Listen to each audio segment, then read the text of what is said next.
I knew that I was different when I was about 12 or 13 years old. And I was more happy to be with my friends who were guys than I was a couple of girls I was hanging around with. And my family, my mother was very accepted of that. What she said to me was, as long as I don't hurt anybody, as long as somebody doesn't hurt me, she's willing to accept what my life is. My brother, my sister, my mother, my grandfather, we lived over by Yale Bowl. My brother and I, who's a year, 364 days younger than me, we were the only two African American kids in the whole elementary school. It was great. There was no such thing as a race thing at that time because we didn't know whatever. We were all just everybody going to school.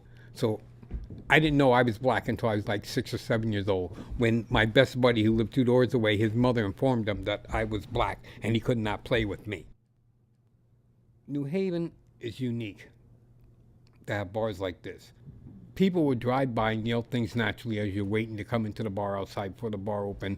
Matter of fact, people would drive by in motorcycles, and a couple of times there were shots fired at the building. And it got to the point where one of the owners, kept a shotgun. I remember being outside one day and all of a sudden see a car come down the street and you see something being thrown out the window. And I got hit in the leg with a brick. I actually got hit. That's how bad it was in 1976 that people didn't want a gay bar in New Haven. Coming to the bar was great because you met all these different people from all different classes all over the world. No matter who you are, you don't have to be gay.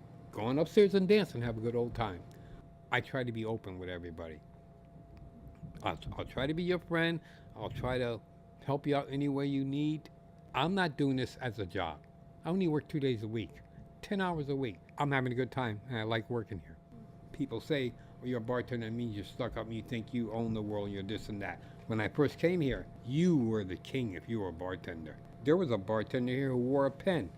No tip, no service. And this person meant it. But those days in New Haven have changed, well, at least in this bar. I met a lot of people. I've been here working here 16 years. I met a lot of people who grew up here, who came out here, moved away, and 20 years later have come back and said, oh, you guys are still here. And they still remember me, too. On the dance floor, which we have now, it used to be called the Corral, because it was had a raised little platform maybe 1.5 feet higher than the dance floor. And people would stand there and watch the people dancing. And let's just say it was dark up there and things used to happen. Things started to open up, and then, of course, what hit the bars hard was AIDS, because nobody knew where it came from, what was going on.